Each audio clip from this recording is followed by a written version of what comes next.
Welcome, everybody, to a new edition of UFO Man Live. My name is Tim, or UFO Man, and to my right is my friend, my co host, Tommy Highway. Tommy? Hey, folks, I'm Tommy Highway. I want to thank everybody for coming out as always. We have a fantastic show for you this evening, folks. In fact, we've got a real dinger of a UFO video review, so you really got to stick around for that one. That's going to be fantastic. But I'll tell you, folks, we're going to talk about a story tonight that happened back in November of 1989 in Brooklyn, New York. Folks, shit went down in Brooklyn in 89. Okay, this is a real story. And it's a story of a lady who was first identified as Linda Corteil, who we now know her real name, which is actually Linda Napolitano. And it's a story about this woman being abducted from her high-rise building out of her bedroom in the middle of the night, okay, taking out the window, up through the sky, into the craft, folks, all right?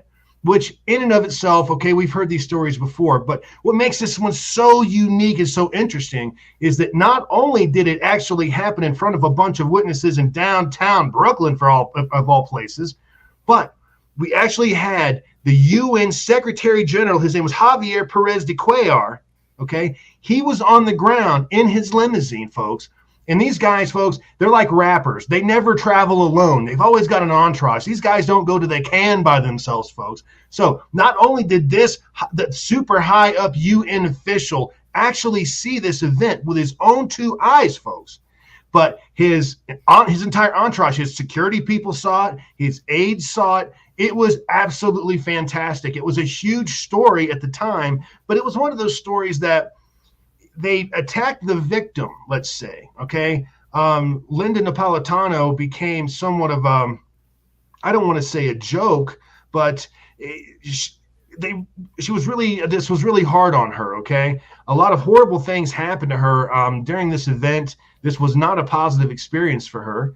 And especially the fact that, again, this thing has been witnessed. It was witnessed by all kinds of neighbors and the Secretary of the United Nations. I mean, what can you say about that, Tim? Yeah, the former Secretary General of the United Nations, Javier Perez de Cuellar.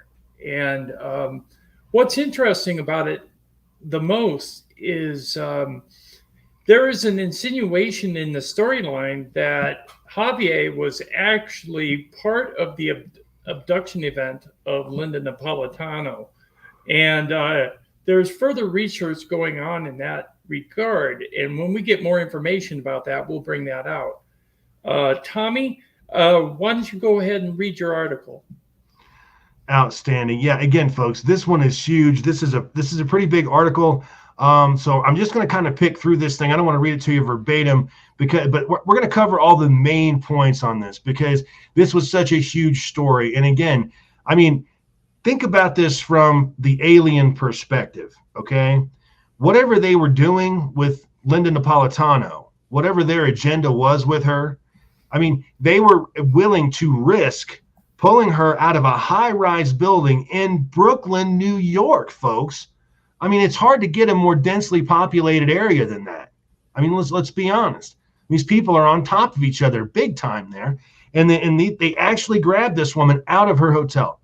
Okay, but this is otherwise referred to as the Manhattan alien abduction or the Brooklyn Bridge case. The alleged abduction of Linda Corteil in November of 1989 is, to some, the most important case of the 21st century. To others, however, it is much more controversial and even suspicious, okay? So this is one of those stories where we've got people that feel very strongly about this on both sides of the spectrum. People that absolutely believe that this happened, being with all the evidence that we're going to talk about. And then you've got those people that are rabidly against this. They're at those people that are trolls, if you will. At least back before we knew what a troll was. Back then, a troll was a little doll with fuzzy hair with different colors, right? Well, she basically got trolled, and we're going to tell her story here, folks. But on the one hand, there are multiple witnesses, none of whom have ever gone back on their stories in the nearly 30 years since the incident. This makes a hoax rather unlikely. On the other hand, the account is outlandish, with equally outlandish claims occurring in the fallout of the incident becoming public knowledge. Okay, perhaps not least were accusations of monetary incentive by the abductee, Corteil.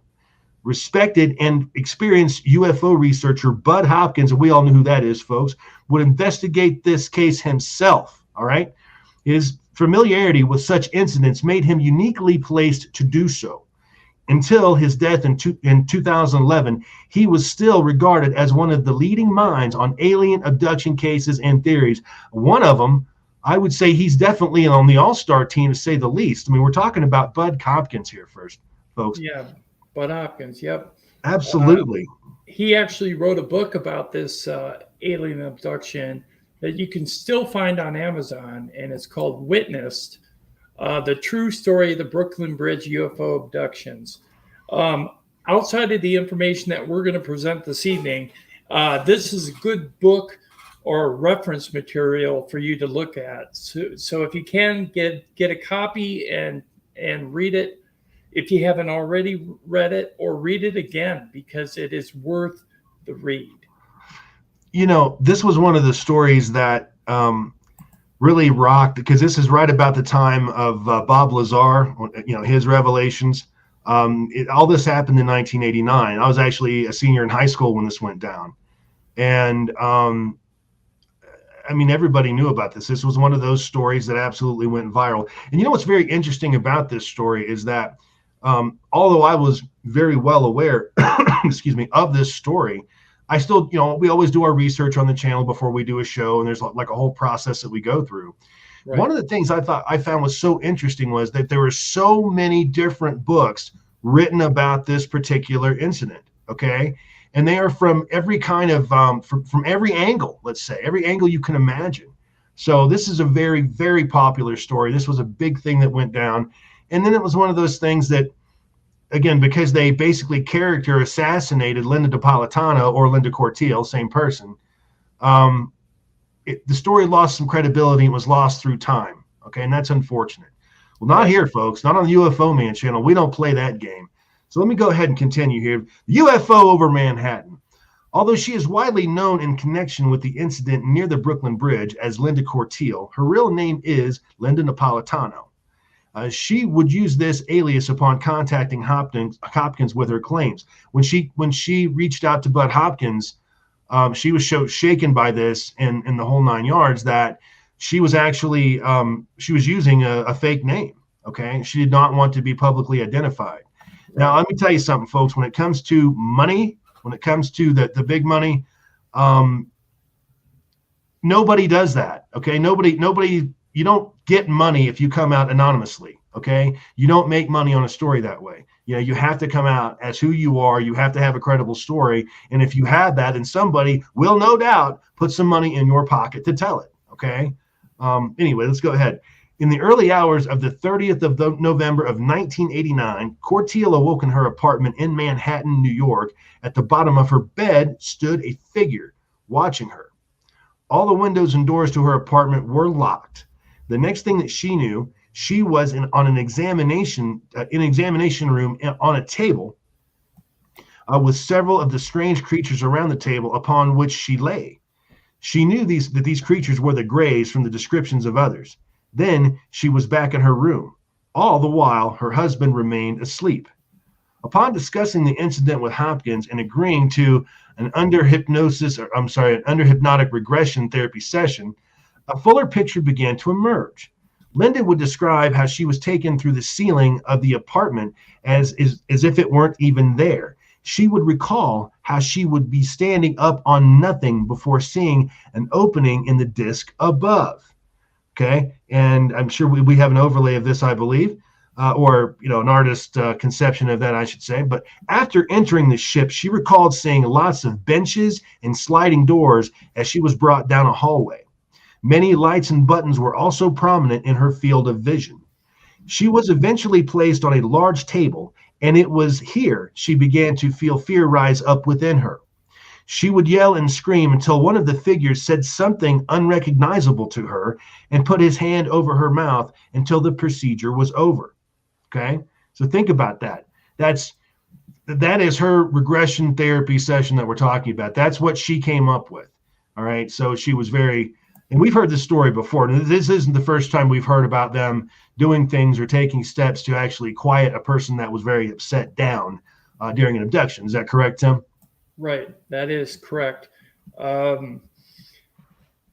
There is some discrepancy on whether she was floated out the window or she was floated through the roof. The book says she was floated through the ceiling up into the disc, and this story actually says she was floated out the window. So I don't really know what the facts are in that regard, but she was forcibly removed from her apartment.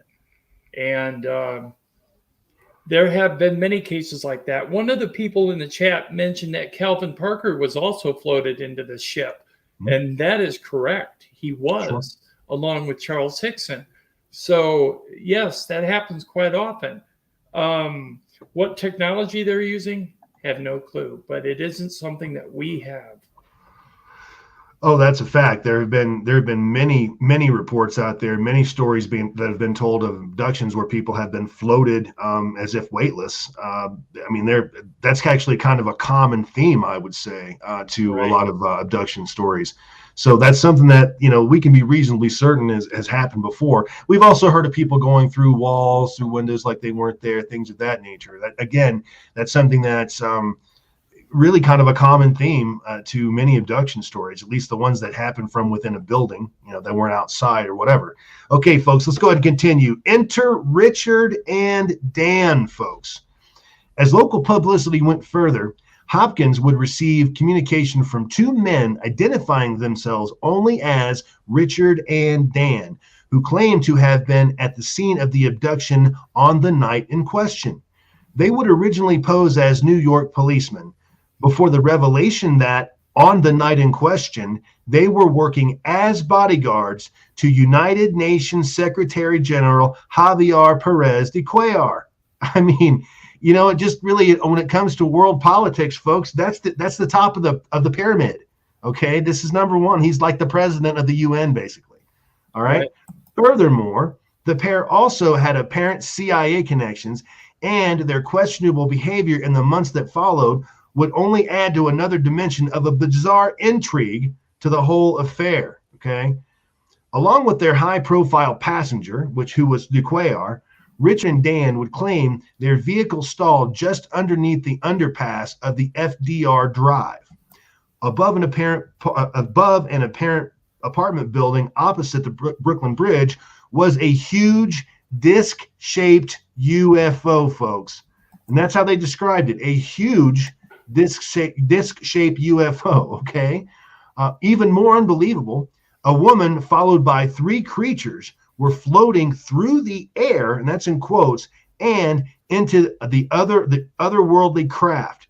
Once on board, the object would descend at a frightening pace into the East River near Pier 17.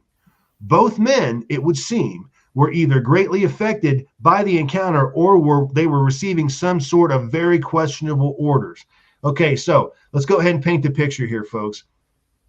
All of a sudden, de Cuellar's down there, head of the UN. He's got his entourage. He's got his security people. And they're all looking up at this disc-shaped craft where this woman and three creatures are floating in the air, no less, okay, as if by magic, all right, into the opening of this craft. And as soon as that happens, the hatch closes on this craft, and it goes screaming down and bursts into the water of the East River.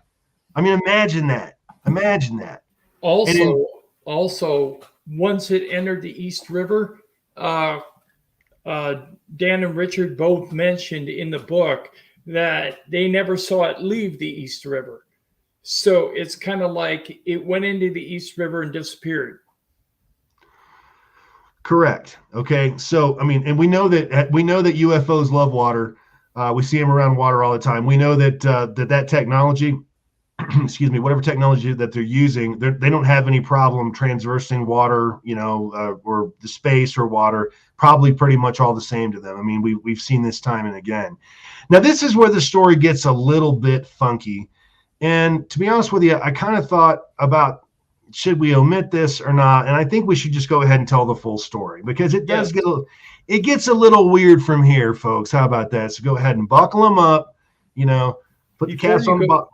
Before you go into it, though, let's mention the fact that Dan and Richard both have different responses to seeing Linda Napolitano's abduction. In fact, one goes crazy and the other one does not. So go ahead, Tom. Right. Yeah. Again, folks, buckle up. It gets a little weird from here. Okay. In late April of 1991, so what, year and a half later, both men would kidnap Linda Napolitano, or Linda Cortile, same person, literally dragging her into a car as she walked along the street. They would interrogate her for several hours, even accusing her of having some involvement in recent events, whatever that means.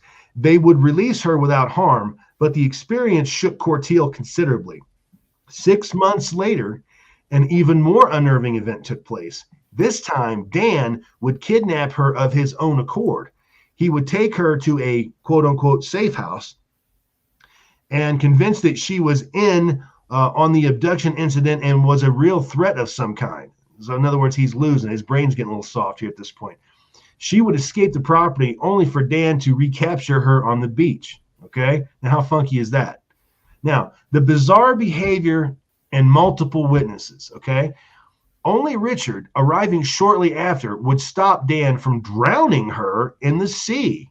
So Dan had lost his mind. This was such a traumatic thing for him that he absolutely lost it. And we've heard that before too. We've heard of close encounters or encounters of with this technology really driving people nuts.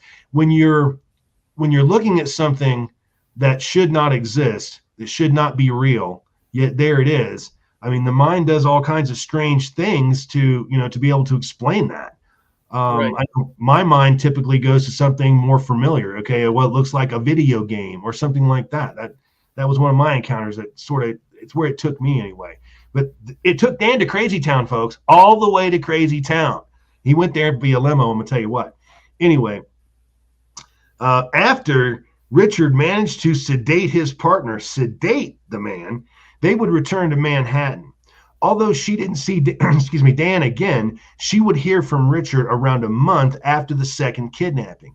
According to Cortile, he informed her that Dan was dangerously obsessed with her and was in a mental facility. Okay, so this guy got checked in all the way.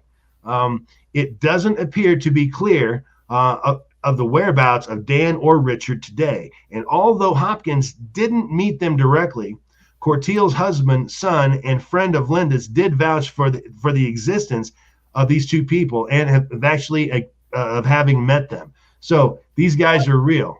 Yeah, one of the things that Dan did during the abduction of or the interrogation of Linda was to have her remove her shoes because he had heard from stories about alien life that aliens don't have any toes. So he wanted to make sure she wasn't an alien herself.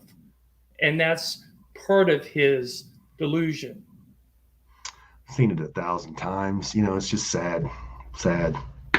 Anyway, let's go ahead and go a little bit further here, folks. Around the same time as these bizarre events were unfolding, other witnesses were getting in touch with Hopkins. Perhaps one of the most noteworthy was a Janet Kimball, and she would claim that her car had stalled on the Brooklyn Bridge in the early hours of the 30th of November in 1989, the same night, folks, the same night. She went on to describe that the same scene as the two bodyguards at the time, and she would state that she believed that she was a witness to some special effects filming for an upcoming movie.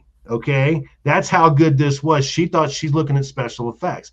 As she learned of Cortile's encounter, she finally felt the need to divulge her sighting. So as word got out on this, and again, it spread relatively quickly, folks, because if those of you viewers that are not familiar with this story or frankly weren't even alive when this happened, this was a big deal. This was like, the Bob Lazar variety. I mean, it was up there. And 89 was a big year for UFO stuff.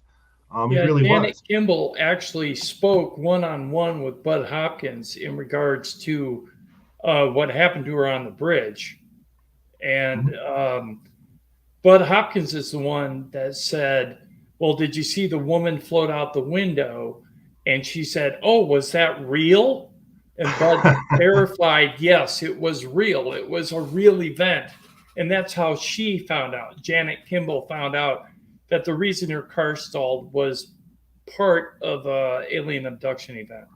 Now, at this point, I think if a person sees something like that going on in the middle of the night, people floating in the air up into a spaceship, and they think it's special effects, I think Mrs. Kimball's test scores may not be very high. But that being said, I am very familiar personally with the phenomenon of UFOs shutting down vehicles. I've had two experiences in my life that were very close encounters, very close, and both times one shut a car down that nothing else could shut down years later, and then a boat that I was on was also shut down. So this is something that they have some sort of an interference. It probably, who knows, it affects the electrical system of the vehicle, the spark plugs, the power distribution, who knows. But again, folks, that's a real thing that happens when you're right up on top of one of them. It will shut your car or whatever vehicle you're in right down, I promise. Anyway, what is interesting here is the second account of sudden car trouble. Although there are some discrepancies in the accounts of Dan and Richard, and they too claimed a sudden cutout of their vehicle. Yep. And as UFO researchers know now, this is a common detail in many close encounters cases. Yes, hallelujah. Praise the Lord. It absolutely is. This happens, folks. Okay, and so one of the high-ranking United Nations Secretary General, Javier Perez de Cuellar, probably the most high-up governmental person on the planet Earth to actually witness an alien abduction, okay? I mean, we've had presidents talk about seeing UFOs and things like that, that you get that. But an actual abduction, think of it, put yourself in, first of all, folks, let's set the Wayback Machine to 1989. Now, 1989, for the most part, it was the 80s. And what was great about the 80s is nobody gave a damn about anything. Okay, it was just that decade. I mean, and that's why everything was cool, because nobody really cared. But there were a few things that would get people's attention, and they would automatically, they'd either love you or hate you. Okay, put it that way. You were either telling the truth or you were lying. You were either sane or you were crazy. And UFOs back in 89, this was one of those subjects.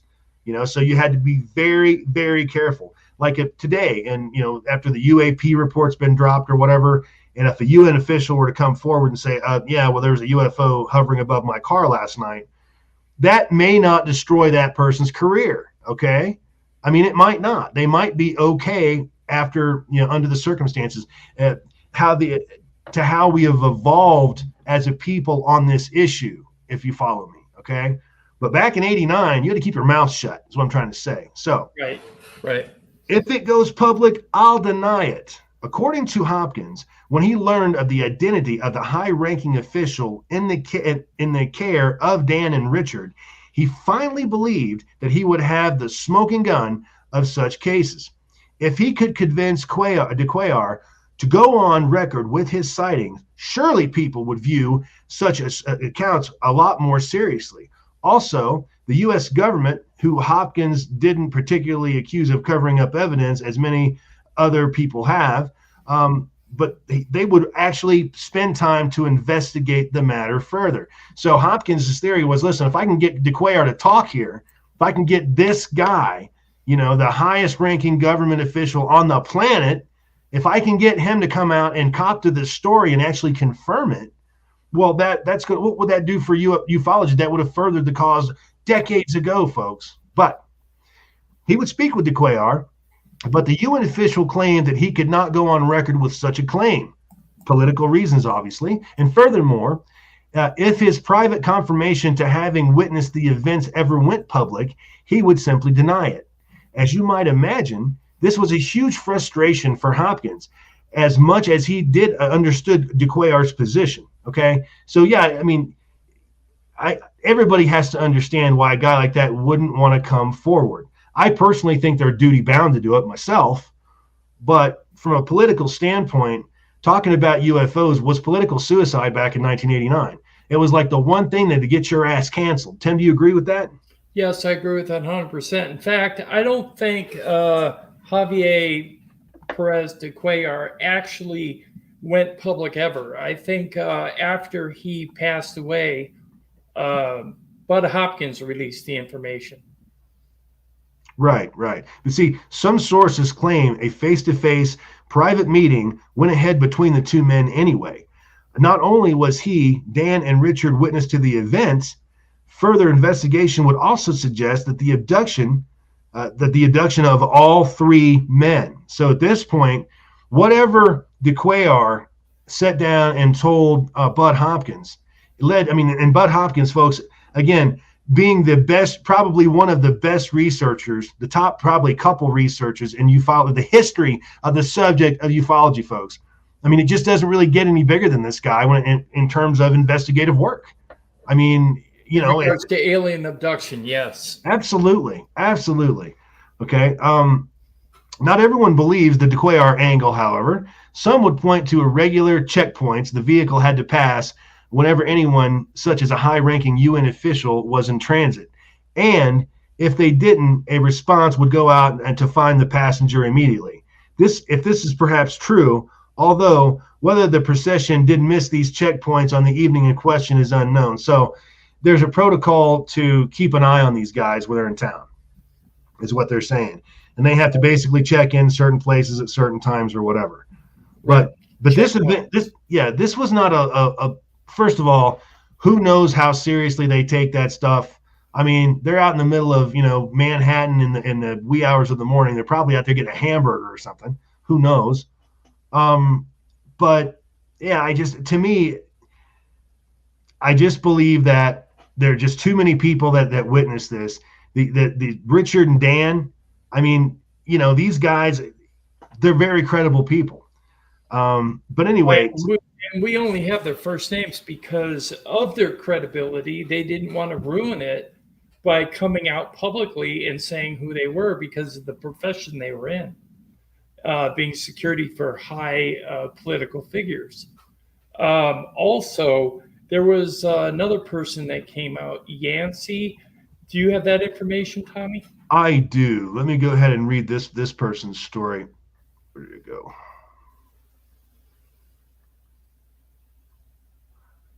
Okay, the claims of a person by the name of Yancey Spence.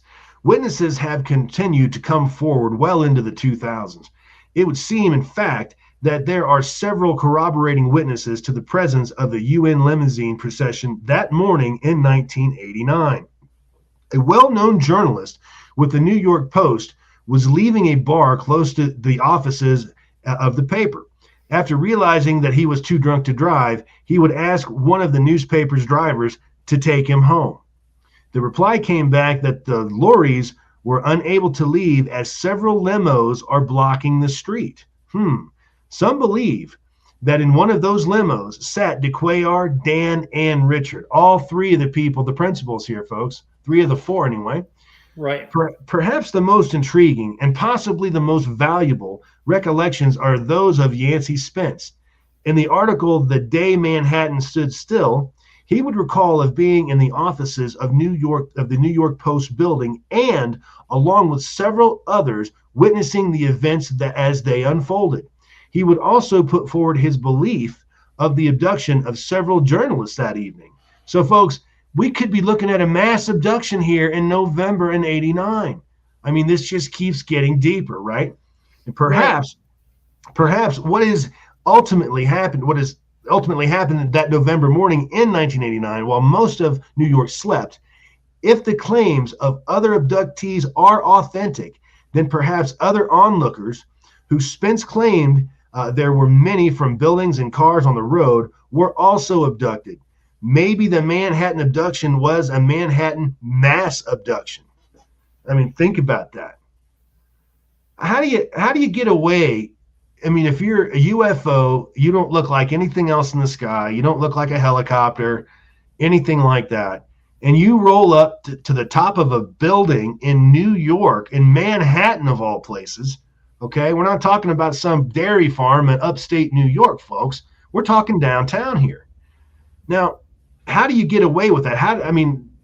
These aliens are not that stupid. They obviously are going to have to figure that a bunch of people People are up all hours of the night. Okay. It's not like everybody goes to sleep at night. There's a night world out there. Okay.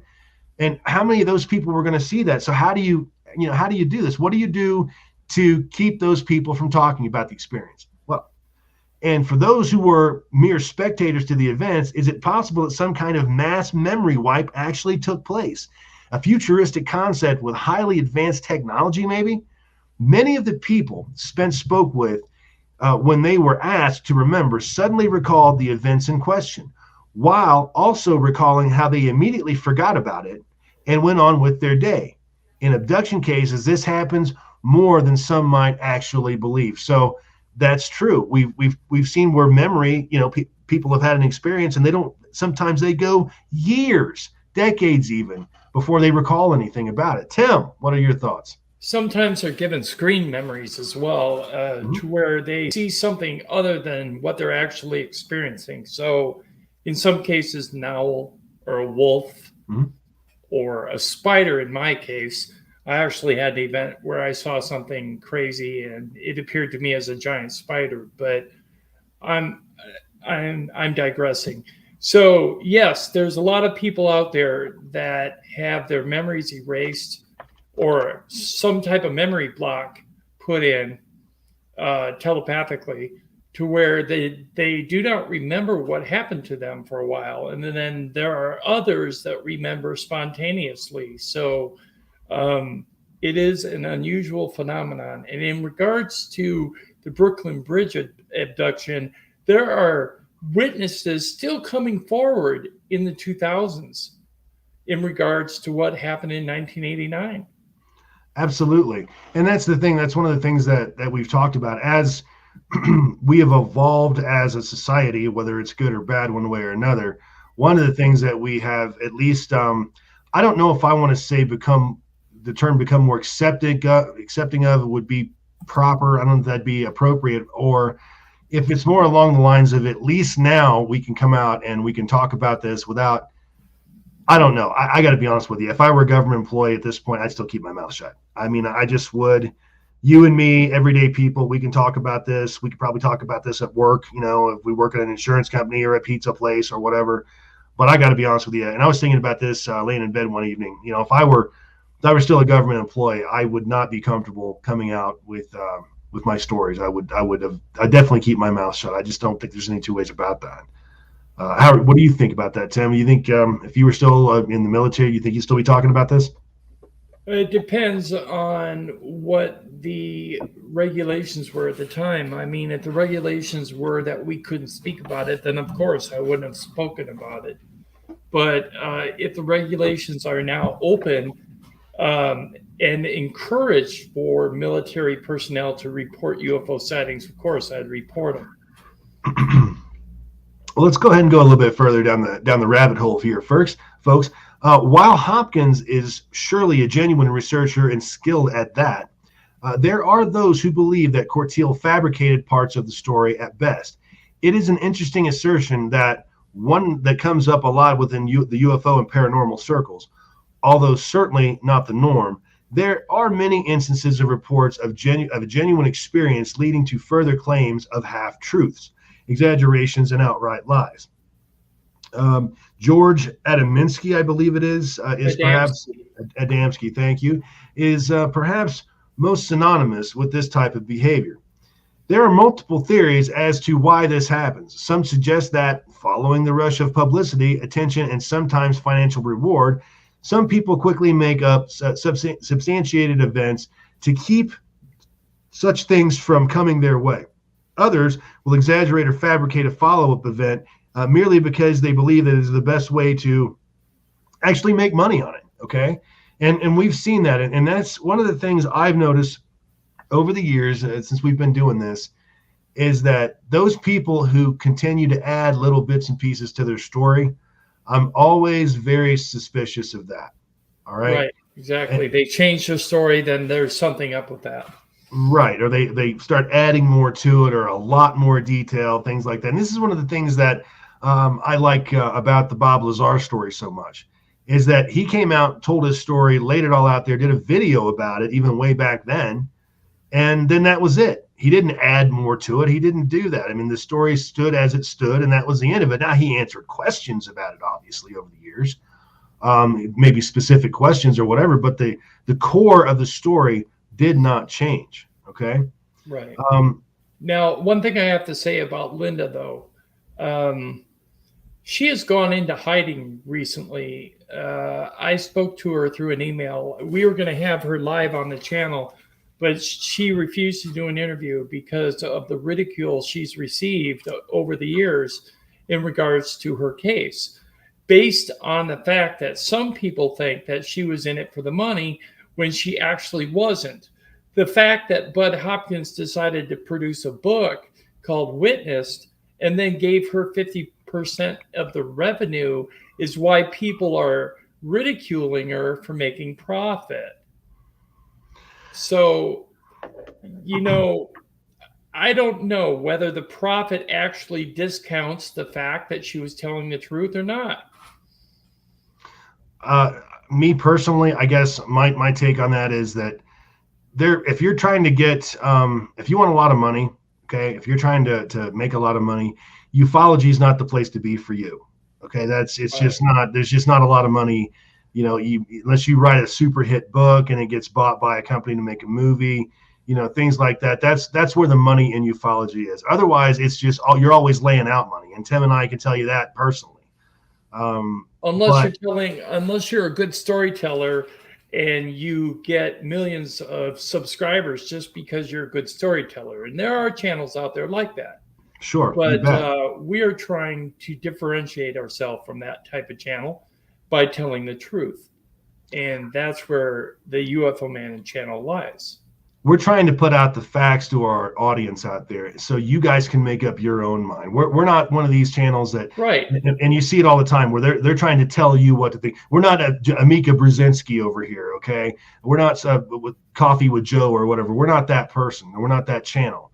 We want to provide the evidence, the facts as we know them to the audience. Now, we're trying to do this in a very entertaining way, obviously, but we want you guys to make up your own mind. Sometimes we get it wrong. It happens, but usually, folks, we get it right. You know why we get it right, folks, is because when we look at one of these stories, we start from the bottom, the very lowest common denominator, and we work our way straight up like this. We're not like other journalists where they get a story, they jump right in the middle of it and work their way back and forth, up and down. That is not the way to find the truth, folks. Right, it's not. Anyway, let's go ahead and go a little bit further. Now, the official story from the Secretary General was that he was tucked up in bed at the time of the alleged abduction. Many others at least seem to recall a parade of limousines, much like that utilized by such officials on the roads of Manhattan in the opening hours of the 30th November of 1989. And while it is perfectly understandable that such a high-ranking figure would not want to make such claims, it is kind of action that it will push the disclosure of information regarding UFO activity and extraterrestrial contact. In other words, what they're saying there is, if you had somebody like him, especially back in 1989, a major world figure, folks. I mean, I know the UN's not a big deal to us here, but it's a big deal in Europe. And if he would have come forward with that claim back then, it would have been a totally different sport. I mean, it would have been off to the races. It would have generated story after story. There would have been so much more heat on every government on the planet to provide more information to the people. We'd be where we are now 30 years ago. Tim. Right. I think we would have disclosure as we have all wanted.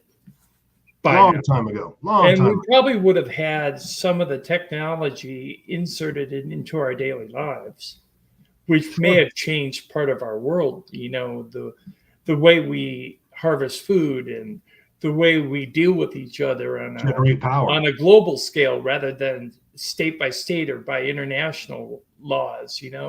We would all come together and it might have been different. But no, because of ridicule, because of backlash, Perez de Cuellar did keep it quiet until his death. And I think he had an agreement with Bud Hopkins to release it after he passed away. And I think that's why Bud Hopkins actually released it.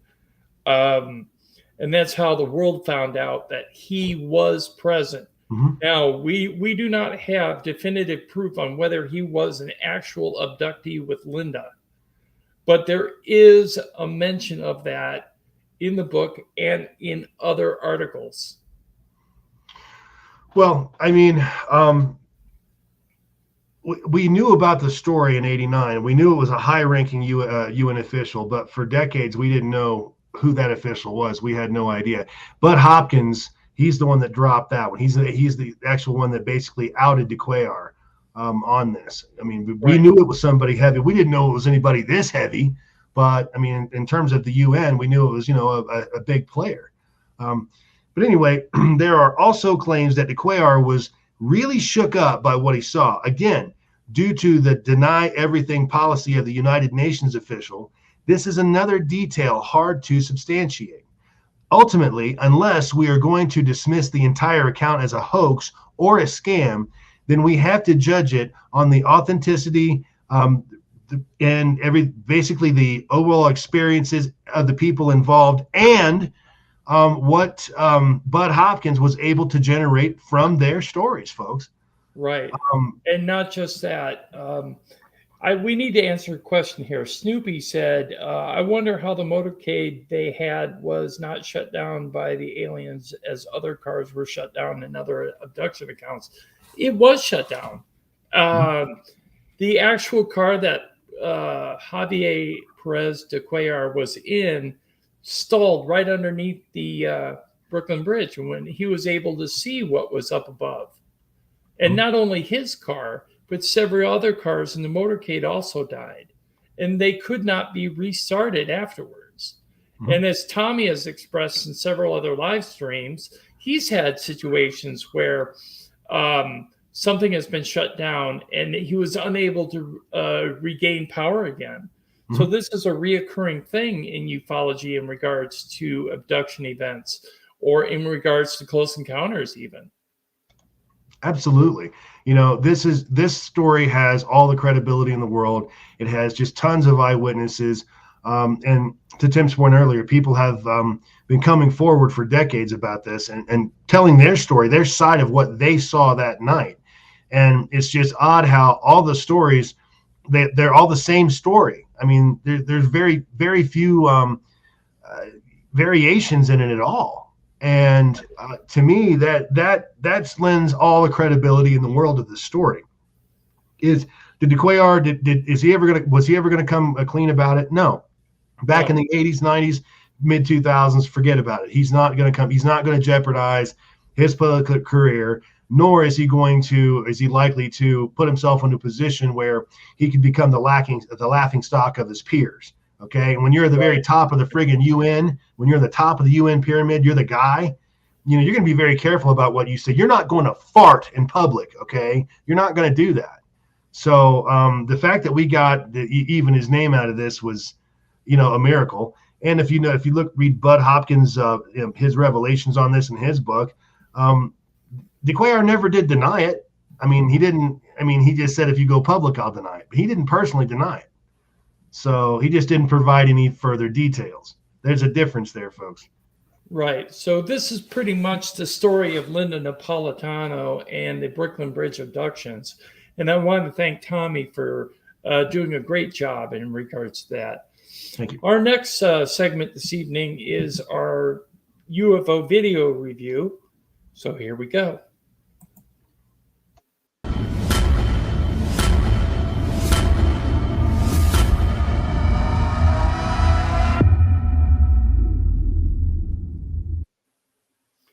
Three lights over Yorkshire, United Kingdom, moving towards the west. Hey guys, it's UFO Man. Here's a clip coming out of Yorkshire, United Kingdom, filmed back in October of 2021, showing three lights appearing behind the tree and moving out towards the west. Take a look at it, make an assessment, let me know what you think. So the thing about these lights that bother me, in my opinion, is that the camera can't focus on them too well. It's a CCTV camera. So it's not following the three lights, but the three lights themselves are diamond shaped. And what gets me is I do not think it is a triangle vehicle. I think it's three separate lights because they tend to spread out. Now I will play it again so you can get a better look at it.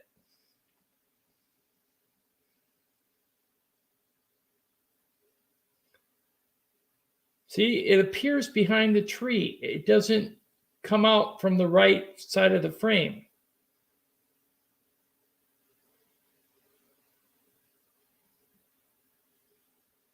And now it looks triangular, but watch. That one light on the right tends to move. Even though the triangle is flipping a little bit, it looks like it's spreading out.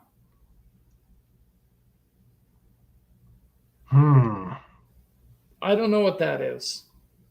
It could be a TR3B, but there's no red light. So I couldn't tell you. It moves as one object. Yes, it does.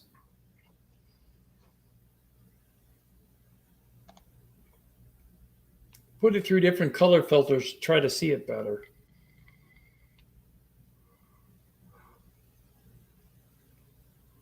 Here's a strange structured object over Auckland, New Zealand on 10/29/2021.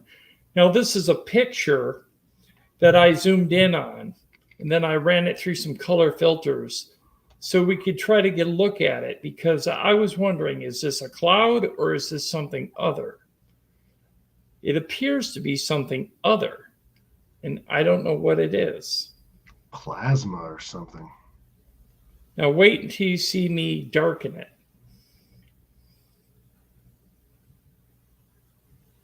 Well, if that's a weather formation, it's nothing I've ever seen before. See, now that looks weird to me, and it has like two lights on the side, on the bottom. Do you see that? Yeah.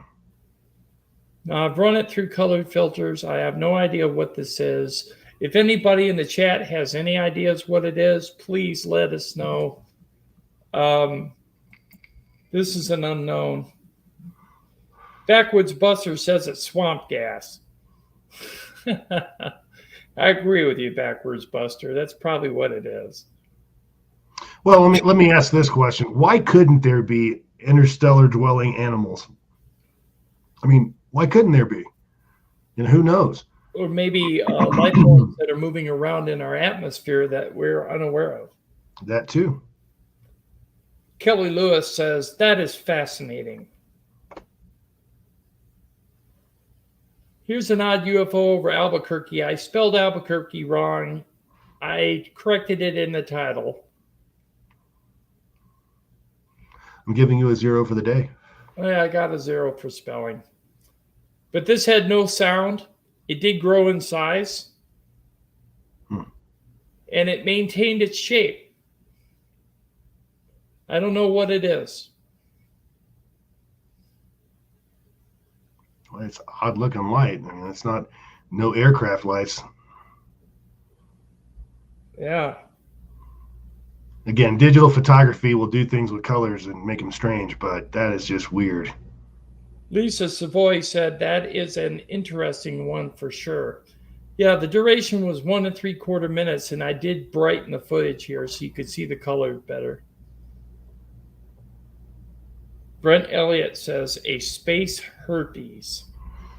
It happens all the time.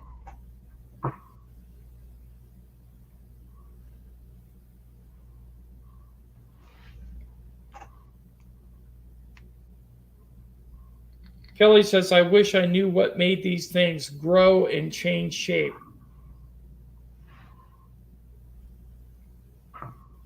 I think sometimes the ships are larger and you only see a portion of it.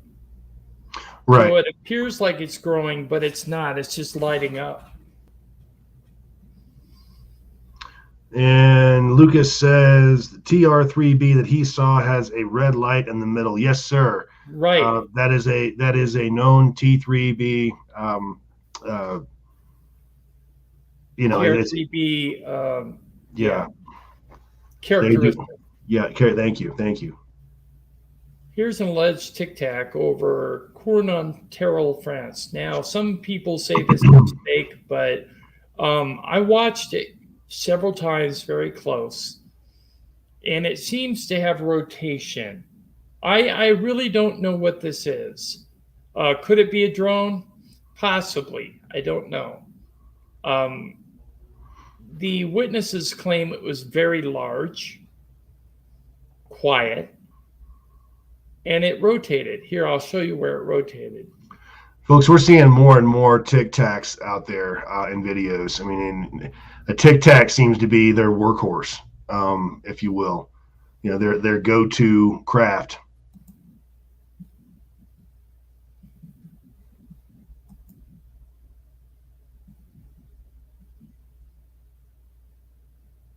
Yep. There's rotation right there. Yeah, I agree.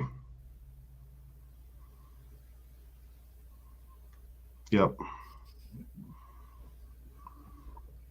Yeah, drones are noisy as heck, aren't they, Kelly? Mm-hmm.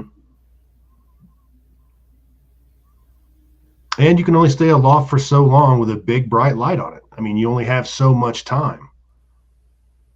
Right.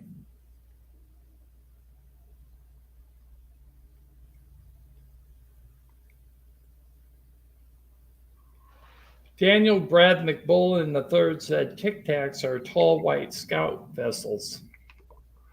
Could You very never well know. be. Could be. Daniel, your theory is as good as anybody else's, brother. Yes. Here's a massive UFO passes by Saturn, filmed by the Archimedes Observatory, and ruled out as a moon or an asteroid.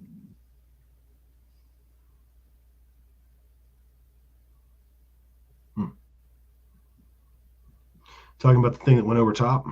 Yes. Watch, it appears on the right, Yep. and then it kind of brushes by the top. I think it's passing in front of Saturn, actually, toward the front, toward the top. Yep. To be able to, now let's put this in perspective. To be able to see it, okay, even with a telescope at this distance, you realize the size of that thing is probably the size of Earth.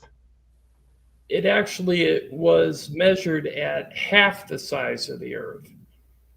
Big. And if you look how fast it's traveling, too, because Saturn is huge. Here's a modular white UFO passes over a metropolitan city in Turkey on 10/15. Now, some people have suggested this is a banner, but there is no plane and there was no sound. Now, I will zoom in so you can see it.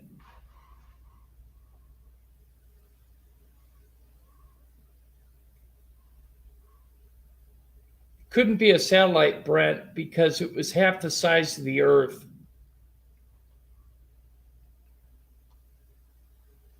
Now wait till I zoom in and change the color up a little bit.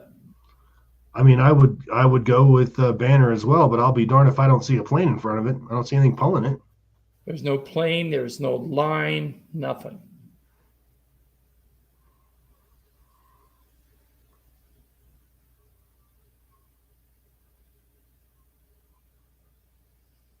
Daniel Brad McBullen III said his comment about the tall whites was confirmed by Dr. Charles James Hall at Sandia Laboratories about a month ago about the Tic Tacs. That's cool. Thank you for the confirmation, Daniel. Thank you.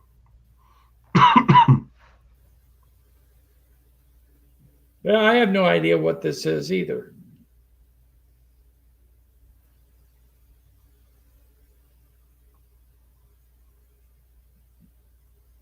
It's just interesting. It is. It's definitely an unknown.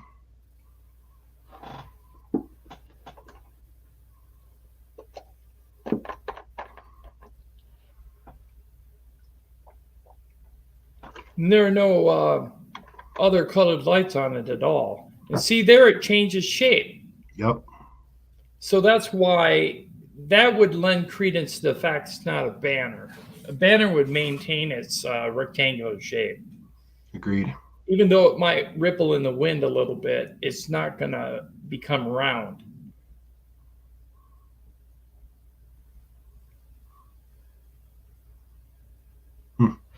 Interesting. And here it is enhanced.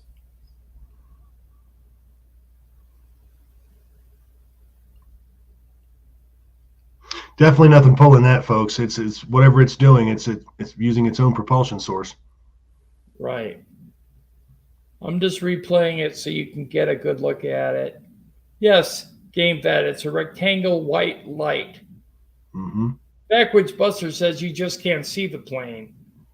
Well, what rules that out, Backwoods Buster, is the videographer claims there was absolutely no sound. If there was no sound, then we must have planes that don't put out any propulsion noise.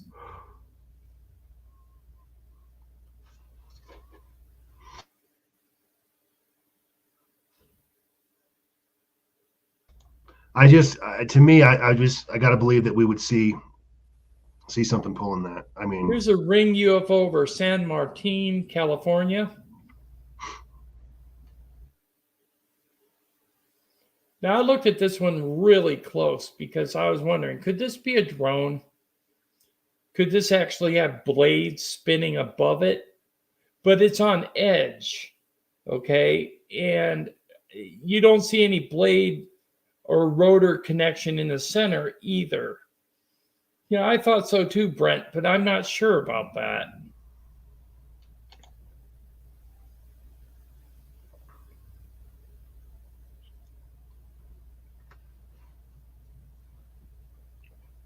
Now, I darkened it so you can get a good look at it.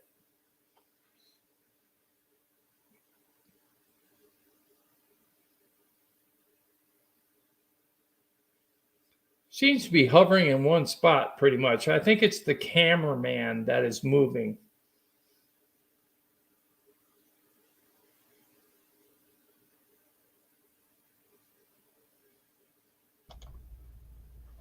I don't know what that is. I don't think it's a drone, but I don't know what that is. It's definitely out of place. Right.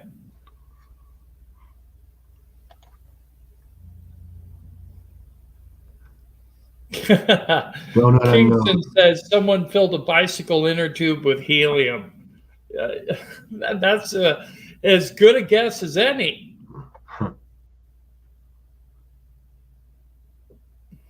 That's funny.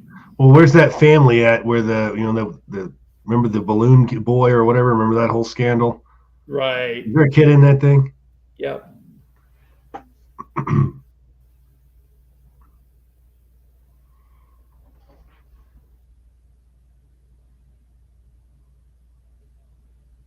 Black disc passes over Fresno, California. No sound noted. Now it almost looks like it has a dome on top. Yep, sure This does. one. And we're seeing it kind of from the bottom.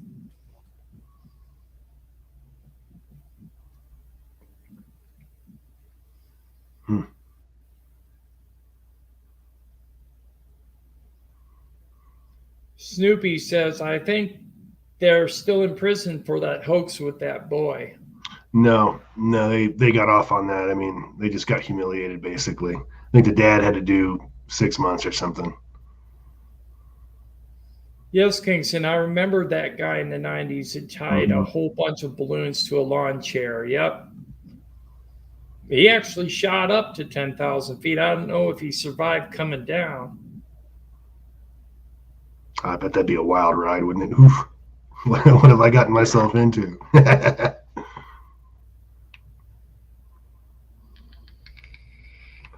I don't know, but this is a good one, and I definitely see domage on the top of that. We're just looking at it from underneath. Pretty much, yeah. Here's a silver disk UFO reflecting sunlight over Franca, Brazil.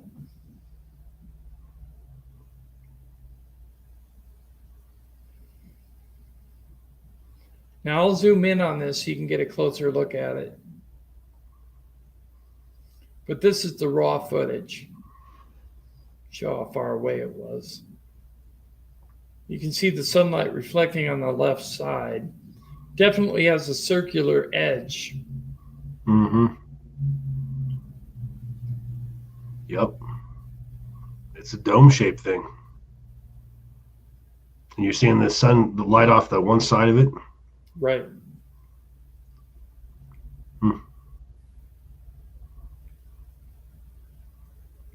We got filters on this one. Oh, look at that. Yeah, I think so. I think I put it through filters. Yeah. Hmm. Yeah, look at that. Why is the Brett Elliott is asking why is the black dark? My guess is because it's just the one side of it's facing the sun, and it's probably a dull silver color, and it's just reflecting the light on the one side. Right. But then if you look here, you can see light underneath. I think this is where the object is tilting. Mm-hmm.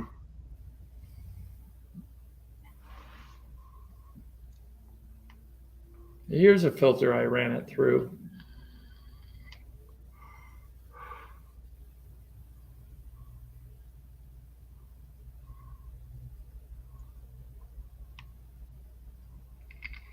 It is different. Yes, I agree, Backwards Buster. Yes. Thanks, Jeff Garvey. Appreciate it. Jeff says, great show, UFO men. Thank you. That is that's a definite maybe. Awesome UFO dropping unknown materials. Now, if you watch this really close, as it's flashing really quick, you'll see it spit out orbs to the left, or slag material. Mm-hmm. I've seen this. I've seen them do this. They do. Certain ones do that. They emit some kind of a molten material out of them. I don't even believe it burns all the way to the ground, but whatever it is, I mean, I've seen that. It's a real thing, folks. Look at that. That is so weird. Tim, where was this? Oh, I can't remember now.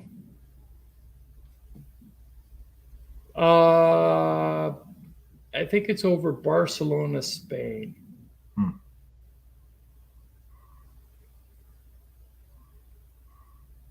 If you watch that object, it is dancing all over the place. Here it is enlarged.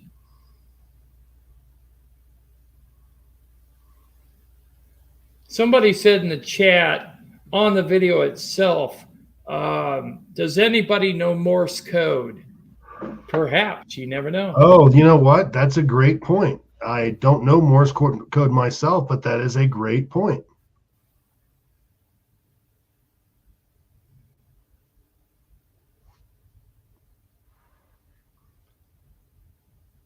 Backwards Buster said it's dumping toilets. LOL.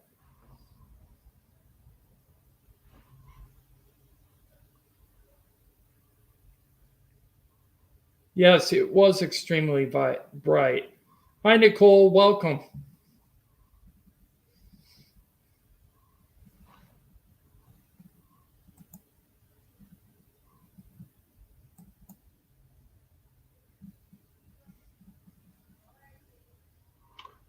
Very interesting.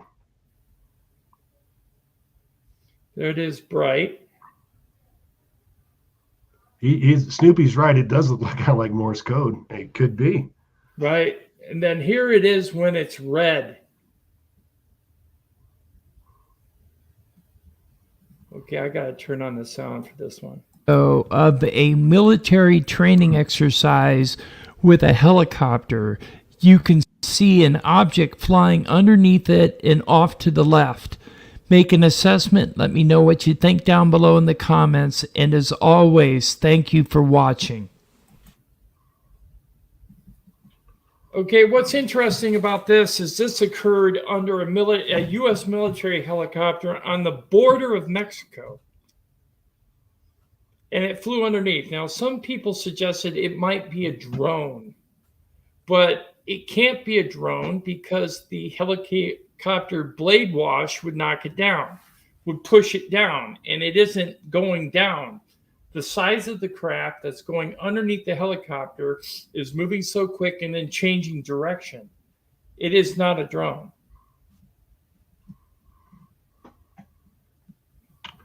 Well, generally speaking, I mean, it looks like it's pretty far off in the distance. Maybe it couldn't be. It wouldn't be something that was actually affected by the wash of the rotors, but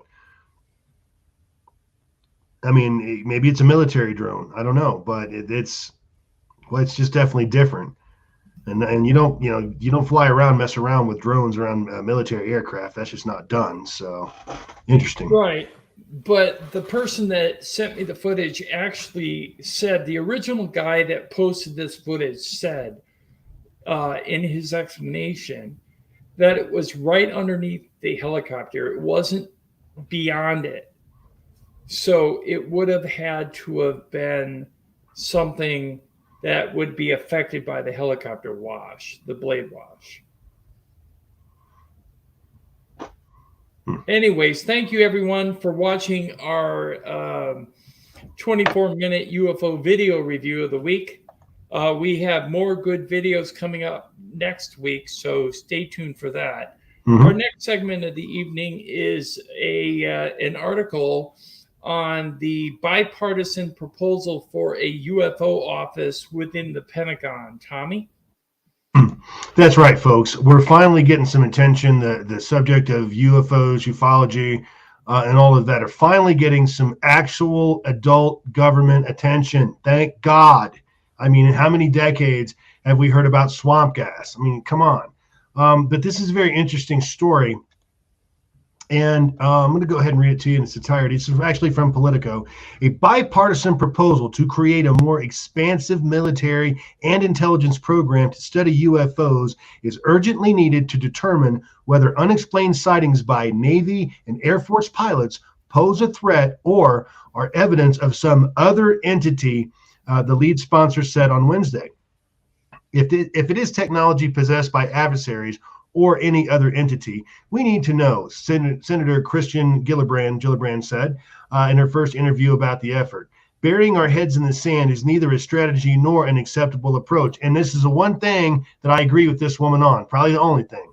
But I agree with her on this one. Gillibrand is behind an amendment to the National Defense Authorization Act that is being debated this week to create an anomaly surveillance and resolution office with the authority to pursue any resource, capability, asset, or process of the department and the intelligence community to get to the bottom of these sightings of unidentified aerial phenomenon or UAPs. Thank God, hallelujah. We're finally going to put some money at this. I mean, do I expect them to be forthcoming? No, but at least we got somebody looking at it, and at least they're telling us they're looking at it. It's just a far cry from what we've had for the last so many decades, folks. It would also require regular public reports about sensitive topics that until recently were considered to be on the fringe, including whether the government has any materials from incidents of UFOs or data on any biological or health effects linked to any encounters. Well, we've seen some physical effects from people. Remember the diamond-shaped UFO there, Tim, that irradiated those women and that little kid? Right. Yep. Which one am I talking about? I can't think of the name of it. I can't think of the name of it either, but yes, I do remember that. Yeah.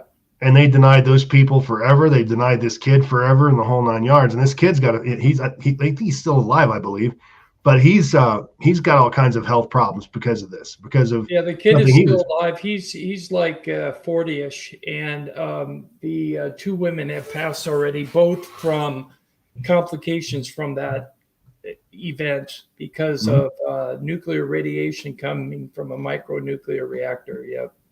Yeah, I mean, losing clumps of hair, things like that. We need to get that kid and see if we can interview him. Yeah. Anyway, we've not had oversight in this area for a very long time, Gillibrand said. I can only count on one hand the number of hearings that I had in 10 years on this topic. That's fairly concerning given the experience of our service members have had over the last decade. In other words, the government just hasn't wanted to talk about it. We just don't want to talk about it. I mean, a handful of meetings in 10 years. I mean, not even a handful. Okay. The measure goes well beyond similar provision that was adopted as part of the House version bill or previous public efforts to study UAPs or UFOs. Gillibrand, a member of the armed services and intelligence communities, said she was heavily influenced by the repeated reports over the last 2 or 3 years of these increased sightings by Navy pilots and Air Force pilots.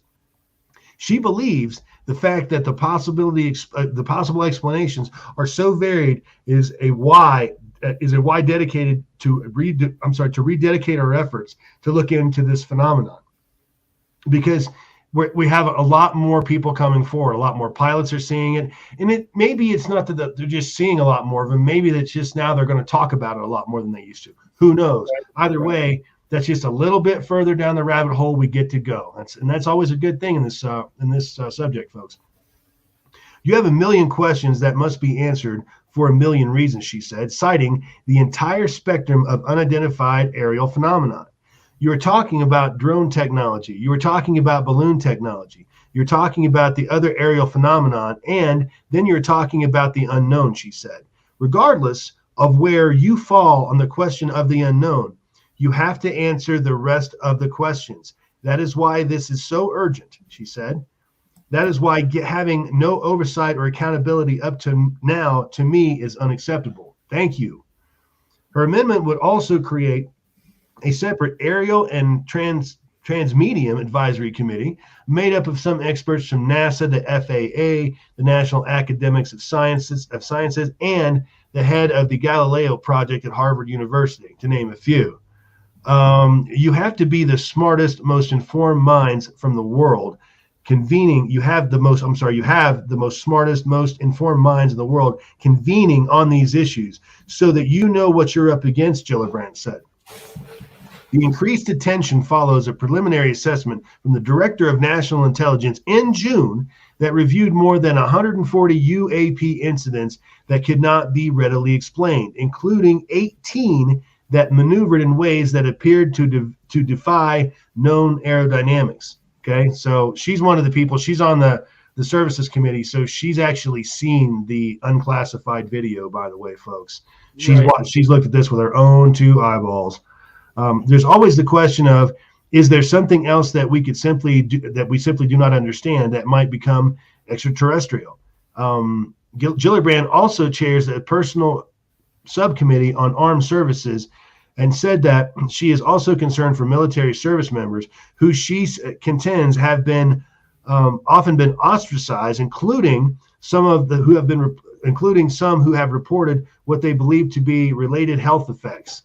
So here we go, the health effects again. When you tell people don't report a sighting of something that's odd or out of the norm because people will say that you are crazy, or you'll lose your credibility as an airman or as a Navy aviator, you're obviously not going to report it if something is wrong with your health. The same response was received with people who are experiencing Havana syndrome, she said, referring to the recent mysterious injuries experienced by diplomats and other personnel. So, the long and short of it here, folks, is that obviously the United States government is taking this a lot more seriously than they ever have before. It's about time. This is not a story told by Joe Bob the farmer anymore.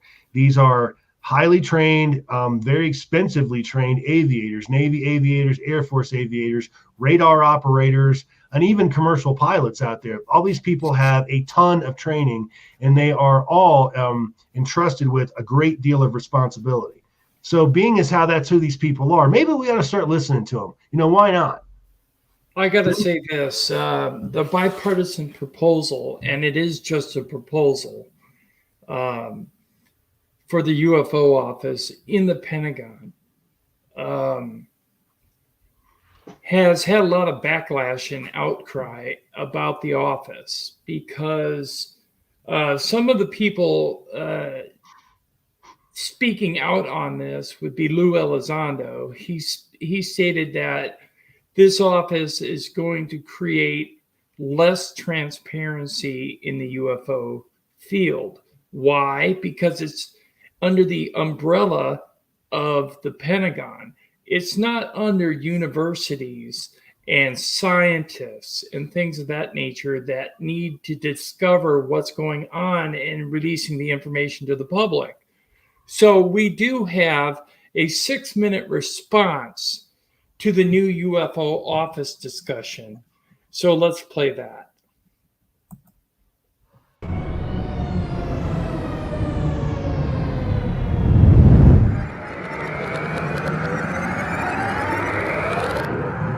First, you're going to hear from the Pentagon.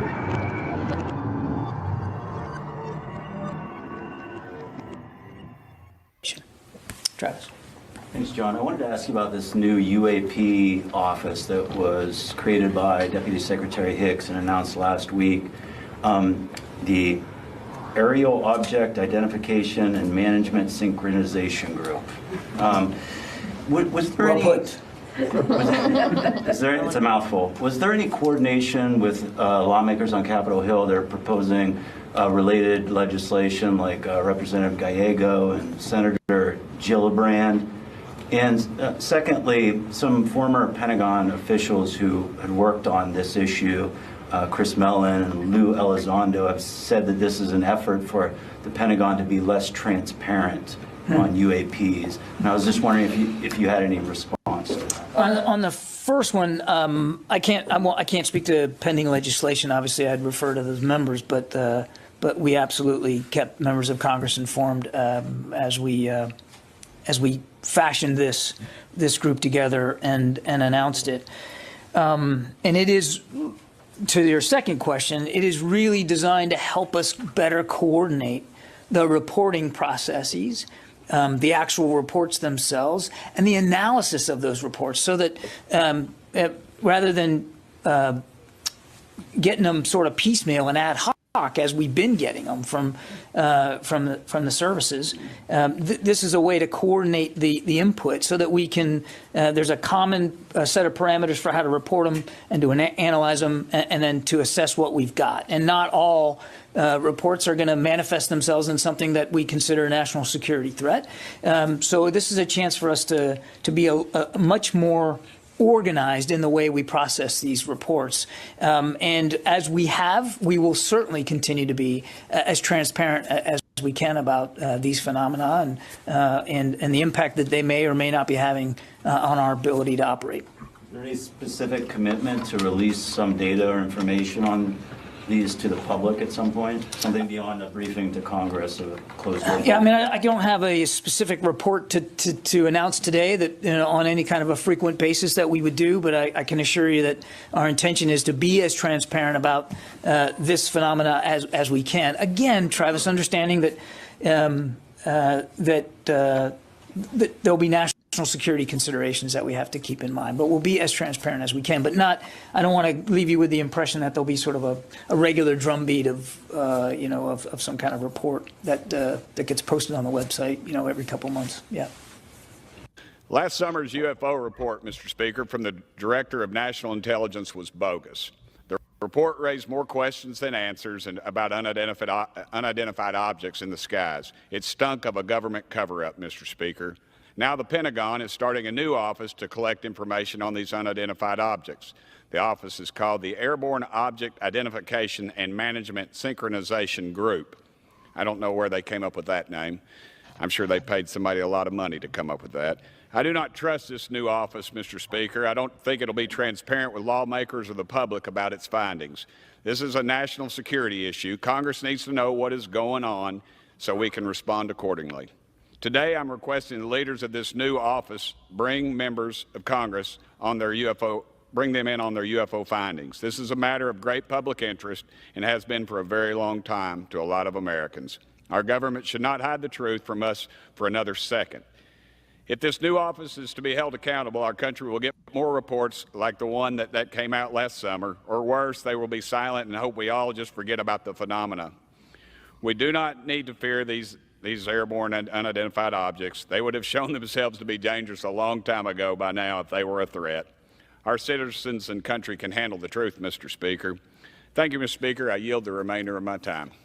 Congressman, I know they just had some dealings with about the UFOs situation where I think Pentagon is going to be taking over. Yeah. I'm confused with it, man. Help me here. You're not the only one. The Pentagon, of course, is valiantly decided they're going to take over all the research on the UFO phenomena, but it's totally bogus. I mean, they're just going to require more money from us, and they're going to keep it quiet. I don't trust the Pentagon. I never have. They are secrets upon secrets, and that's how they operate. And we're foolish if we give them any more money to do this kind of thing. It needs to be independent. There needs to be congressional oversight, and the public needs to see it. Right. It doesn't need to be any double secret meetings. Right. I thought we was finally getting to a point where the public was going to follow. I thought we were too, but I think they just find about? They yanked the rug out. They don't think we're prepared. They pulled the rug out from under us. I think the military-industrial complex and the rest of those clowns, they fully know what they're doing, and they're going to keep it secret from us. Just one last thing. Why is it like they don't want what is it they don't want the public to know? That's a good question. I've got a theory about that. I think it's about control. They think once that they lose control of the issue, that could you imagine if this world was focused on one issue, looking at something like that, we could all come together on something? I think that would just disrupt the whole military-industrial complex, the religious-industrial complex, on down the line. It would just disrupt that whole chain, and they don't want it. They don't want it. They want control. They want secrets. They want it compartmentalized. I mean, they won't even release it. The Kennedy files, and who the heck's alive after that? It's ridiculous. The whole thing is ridiculous. It's going to come out soon, man. Thank you so much, Congressman. Thank you.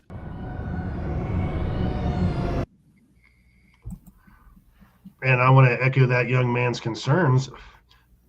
That's right. They're probably not going to be transparent. And the problem is that the government oversight is also government. So, you like he said, you've got the double secret stuff going on out there. And he's absolutely right about that. I think we're going to get a whole bunch of crap. I think personally, it's going to take a UFO or an alien craft or something to drop on the street in Broadway in front of everybody before they actually ever admit it. I'm sorry. Right, and even then they may not admit it. I mean, it could land on the White House lawn, kind of like in, what was the movie, The Day the Earth Stood Still, right? It could land on the White House lawn. And a week later, everybody would be questioning whether it really happened. And a week after that, they'd be saying, oh, it never happened. It was just tabloid news, fake news. So no matter how much information we put out, no matter how much other channels put out information, or credible military officers and political leaders, if you don't choose to believe and open up your mind, you'll never accept the truth. That's right. This is not a subject where we can walk around on autopilot any longer.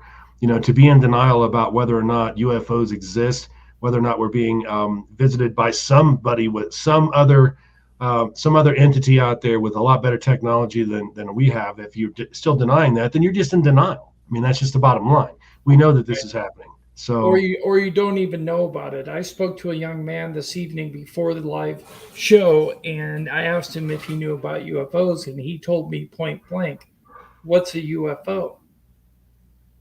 He didn't know what a UFO was. So there are people out there that aren't in the know. So we need to bring them into the fold if they're interested, and share the information with them and see where it goes from there. Eventually, Tommy and I will have to pass the torch, and that will have to go to people that are knowledgeable in the subject, who are willing to do the research and are interested. And are interested. And one of them that I'm going to give a shout out to is Christina Gomez. She's doing such a fabulous job out there on her channel. She's doing fantastic, and she was gracious enough to let us recently interview her. So, and she also just recently became the administrator, one of my administrators on my UFO Man group on Facebook. So if you want to find her, you can communicate with her there. Tommy, any last words for this evening? I just want to thank everybody for coming out as always. I hope we had a great show for you. Very interesting. The UN story the Brooklyn Bridge story is just not going to go away. It's a big one. It's one that they've tried to cover up, 6 Ways of Sunday. But we've uncovered it. There have been other ufologists out there that have uncovered it. The event happened. We can either choose to believe that it happened, which is the truth, or we can, again, be in denial about it. It doesn't really matter either way. The reality is the reality of it, folks. Anyway, I want to thank everybody for coming out.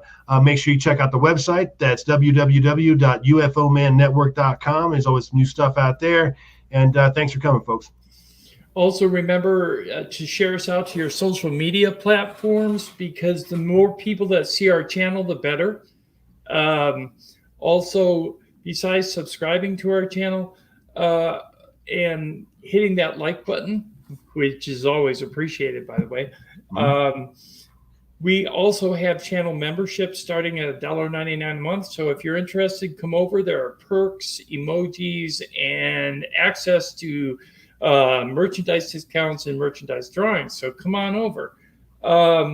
Anyways, I want to thank everybody in the chat room for participating this evening and asking questions. That's what we're here for, are your questions. Okay, and thanks to everybody who watched online. And from Tommy and myself, good night.